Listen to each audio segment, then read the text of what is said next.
अब आप लोग देखेंगे लघु त्रिप्रकार के प्रश्नों में क्वेश्चन नंबर 12 में आपसे कहा गया, देखिए ये आपका बॉडमॉस का क्वेश्चन है, आपके सामने दिया गया है, इसको आपको सॉल्व करना है। इस क्वेश्चन को सॉल्व करने के लिए सबसे पहले रेखा कोष्ठक सॉल्व होगा जो यहाँ पर है। बाकी इस क्वेश्चन को मैं 2-3 बार आपको करवा चुका हूँ। ये सब क्वेश्चंस मैंने अपने वीडियो लेक्चर्स में आपको पढ़ाए हैं। जो लोग रेगुलर सारे लेक्चर्स कर रहे हैं उनको ये चीज मालूम है कि ये एज इट इज क्वेश्चन कराए गए हैं। 13 अब देखिए यहाँ पर क्या होगा, माइनस है 4 और 3 पर बार ब्रैकेट है तो 4 में से 3 जाएगा, 1 बचेगा। देखिए इसको -4 नहीं काउंट करेंगे, ये माइनस बाहर है। रेखा कोष्ठक में केवल 4 - 3 है, इसलिए 1 बचेगा। ये सब चीजें बेसिक मैंने आपको डिटेल में बताई है। बाकी चीजें ऐसे नोट करते चलेंगे। फिर देखेंगे 25 - 18 भाग का ये चिन्ह, बाकी सब चीजें ऐसे नोट होंगी। अब देखिए यहाँ पर 2 का 3 माइनस 13 में से 1 जाएगा, छोटा ब्रैकेट सॉल्व होगा तो 12 बचेगा +5। बाकी चीजें ऐसे ही नोट हो जाएंगी। तो बस एक स्टेप से बॉडमॉस के रूल से आप लोग आगे बढ़ते चलेंगे तो कोई दिक्कत नहीं होगी। 7 में सब देखिए, जब आप छोटा ब्रैकेट है नहीं, अब ये मंझला ब्रैकेट सॉल्व होगा तो इसमें सबसे पहले का वाला पोर्शन सॉल्व होता है। का मतलब यहाँ गुणा होता है तो 2 × 3 मतलब 6 हो जाएगा। तो हम इसको 2 × 3 यानी कि 6 समझेंगे। 6 हो जाएगा, -12 + 5। फिर अब आगे बढ़ेंगे। मंझला ब्रैकेट जब तक पूरा सरल नहीं हो जाता तब तक उसको लिखेंगे। अब ये देखिए यहाँ पर अगर हम इसको सॉल्व करें तो 7 में से 6 गया, 1 बचा, 1 और 5 6 हो गया, फिर -12 तो आपका -6 बचेगा। ठीक है, फिर से देख लीजिए, 7 और 5 12, -12 खत्म, ये -6 बचा। -6 अब 18 से भाग होगा तो 4 का 25 -18 और ये -6। देखिए -6 से भाग होगा तो -3 बचेगा। ठीक है भाई, ये -3 बचेगा। अब ये -3 बचेगा भाई, 18 ये है और यहां पर है आपका -6, तो -3 बचेगा ये, तो माइनस माइनस ये हो जाएगा आपका प्लस। अब आ गया 4 का 25 3 28 उठ जाएगा, 8 चौके 32, 8 4 की 32, 4 दूनी 8, 8 3 11, 112 इस प्रश्न का उत्तर हो गया। बस ये चीज याद रखें। इस तरीके से आपका ये क्वेश्चन हो गया। 112 इस प्रश्न का राइट आंसर है। जिन लोगों का 112 है उन्होंने कई बार इस क्वेश्चन को कराया है, तो आप लोगों को इसमें कोई डाउट नहीं होना चाहिए। ठीक है, नेक्स्ट क्वेश्चन है 13। टैली चिन्ह लगा के बारंबारता बंटन सारणी। ये तो बहुत ही आसान होता है, टैली चिन्ह लगा के सारणी बनाना होता है। इसमें केवल आपको ये देखना है, संख्याएं लिखनी, जो आपके जो पद है उनको लिखिए। भाई यहाँ पर क्या होता है, पद लिख देंगे एक तरफ, उनकी बारंबारता यानी कितनी बार आया है, और यहाँ पर हम टैली चिन्ह लिख देते हैं। ये सारी चीजें मैंने आपको बताया है। अब आप देखिए इसमें पदों को देखेंगे तो सबसे छोटी संख्या इसमें देखिए आपका 3 दिख रहा है, तो 3 देख लेते हैं कितनी बार है, 1 2, इस लाइन में 2 बार, ऊपर 3 बार है ना, और तो 3 है नहीं, 3 यहाँ पर और यहाँ पर मिला के सिर्फ 3 बार है, तो 3 आप लिखेंगे। 3 की बारंबारता भी 3 है और टैली चिन्ह में 3 लाइनें आ जाएंगी।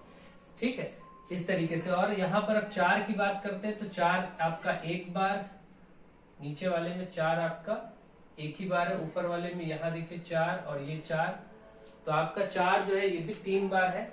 4 3 बार है तो यहाँ भी 3 लाइनें आप बना देंगे। 5 के लिए देखिए, 5 के लिए बारंबारता, 5 के लिए 1 2, इस जगह पर 2 बार 5 हो गया, ये 3 हो गया ऊपर वाली लाइन में, 3 बार 5 हो गया, नीचे ये 4 बार, तो 5 जो है वो 4 बार है। 4 बार है तो इसके लिए 4 लाइनें हो जाएंगी। फिर इसके बाद 6 का देखते हैं। 6 का अगर आप देखेंगे तो देखिए 1 2, नीचे 2 बार और ऊपर 3 4 5 6, 6 बार है, 6 बार है, तो 1 2 3 4 5 के लिए ऐसे कर देते हैं और ये 6 हो गया। 7 ऐसे ही देखेंगे तो 1 2 3 4 5, 7 आपका 5 बार है तो आप यहाँ 5 लिखें, 1 2 3 4 और ये ऐसे क्रॉस कर देंगे तो 5 हो जाएगा। अब 7 हो गया। 7 के बाद 8 देखते हैं तो 8 का 1 हो गया, 2 बार हो गया, 2 3 4 5, 8 जो है वो 5 बार है। 8 5 बार है तो इसको भी ऐसे बना के ऐसे कर देंगे। इसी तरीके से 9 देखेंगे तो 9 1 2 बार 9 है। ठीक है, 9 केवल 2 बार है तो सिर्फ 2 लाइनें। और 10 को देखते हैं तो 10 यहां पर है 1 2, 10 केवल 2 बार है। ठीक है, बस ये आपका हो गया टैली चिन्ह से बारंबारता। इसी प्रकार से टैली चिन्ह लगा के बारंबारता श्रेणी बनानी होती है। और आपका कुछ नहीं, बस काउंटिंग देख लीजिएगा। अगर किसी में एक आध मिस हुआ तो आप उसको देख सकते हैं काउंट करके कौन कितनी बार है, बस क्वेश्चन नंबर 14, 100 मीटर भुजा का एक वर्ग, देखिए वर्ग है जो कि 100 मीटर भुजा का है, इसका भुजा 100 मीटर है और एक वर्गाकार बार की परिसीमा के साथ लगा हुआ, मतलब इसकी बाउंड्री के साथ लगा हुआ, भीतर की ओर 5 मीटर चौड़ा रास्ता, अंदर इसके 5 मीटर ऐसे चौड़ा रास्ता चारों, ये पूरा 5-5 मीटर, ये वाला जो रास्ता है ये हर जगह 5 मीटर है, ठीक। भीतर की ओर 5 मीटर चौड़ा रास्ता बना है, इस पथ का क्षेत्रफल ज्ञात कीजिए। देखिए 100 मीटर है तो सभी पूरी, क्योंकि वर्ग है इसलिए चारों भुजाएं 100-100 मीटर होंगी। अंदर 5 ये हटा दीजिए, इधर 5 ये हटा दीजिए, तो अंदर का 5-5 10 हट गया तो ये 90 बचा। ऐसे 5 यहाँ हटेगा, 5 यहाँ, तो ये अंदर वाला 90 मीटर का वो बचेगा वर्ग। तो अब आपको रास्ता, क्योंकि रास्ता ये वाला हिस्सा है ना, रास्ते का क्षेत्रफल चाहिए, तो आप क्या करेंगे, लिखेंगे रास्ते का क्षेत्रफल। ऐसे प्रश्न में रास्ते का क्षेत्रफल क्या होगा, बड़े वर्ग का क्षेत्रफल बाहर वाले और माइनस भीतर वाले वर्ग का क्षेत्रफल या छोटे वर्ग का क्षेत्रफल, कुछ भी लिख लीजिए। तो आप ये देखेंगे बड़ा यानी बाहर वाला, बड़ा बोले या ऐसे लिख लें बाहरी वर्ग का क्षेत्रफल। तो बाहरी होगा 100 का वर्ग और माइनस ये होगा 90 का वर्ग जो कि अंदर है। 100 का वर्ग मतलब 100 गुणे 100, इसका मतलब 10,000, 90 का 9 9 81 और 2 जीरो, ये आपका हो गया। अब ये 9 और 10 1900 मीटर बचा भाई, 10,000 में आपका 8100 हट जाएगा, 0091, ठीक है, 1900 बचेगा। 1900 वर्ग मीटर आपका ये क्षेत्रफल हुआ।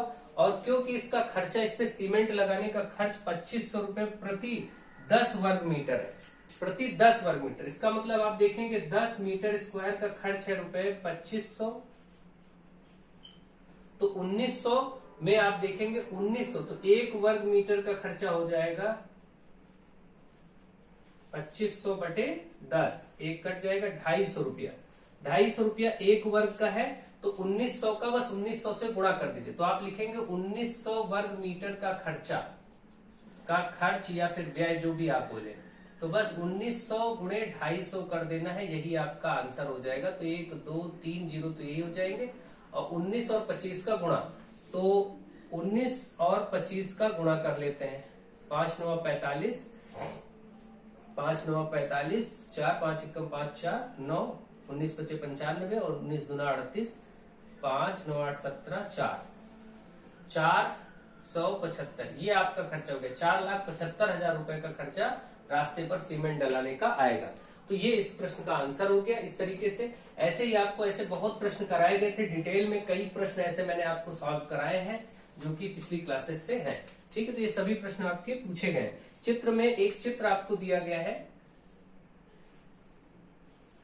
इस तरीके से, ये आपको एक फिगर दिया गया ए, और यहाँ बी, यहाँ डी, यहाँ सी लिखा गया, ये एक्स है, और आपसे ये कहा गया है कि इसमें चित्र में सी ए बी जो ये रेखा जा रही है, सी ए बी इस कोण का, ए एक्स जो रेखा है ये इस कोण को आधा आधा बांटती है और इस कोण को भी आधा आधा बांटती है, मतलब इसका समविभाजित करती है। और ए बी 8 है, ए बी 8 सेंटीमीटर यहां से यहां तक, और इसके बाद बी डी 15, बी डी आपका ये 15 है, और आपका एडी 17 है, एडी मतलब ये बीच वाला पार्ट 17 सेंटीमीटर यहां से यहां तक।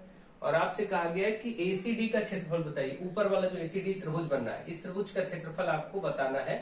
तो आप देखिए ये दोनों त्रिभुज सर्वांग सम है। सर्वांग सम कैसे है, क्योंकि ये कोण इस कोण के बराबर है, ये कोण इस कोण के बराबर और बीच में भुजा है। तो आप ये देखेंगे कि कोण भुजा कोण, कोण भुजा कोण से ये सर्वांग सम होंगे, और क्योंकि सर्वांग सम होंगे, जो त्रिभुज का क्षेत्रफल इसका होगा वही इसका भी होगा, तो बस इसका क्षेत्रफल निकाल लीजिए, वही उतना ही उसका क्षेत्रफल हो जाएगा। तो आप लिखेंगे त्रिभुज ए बी डी का क्षेत्रफल, और वही क्षेत्रफल हो जाएगा त्रिभुज, ये बराबर हो जाएगा त्रिभुज ए सी डी का क्षेत्रफल जो पूछा गया है।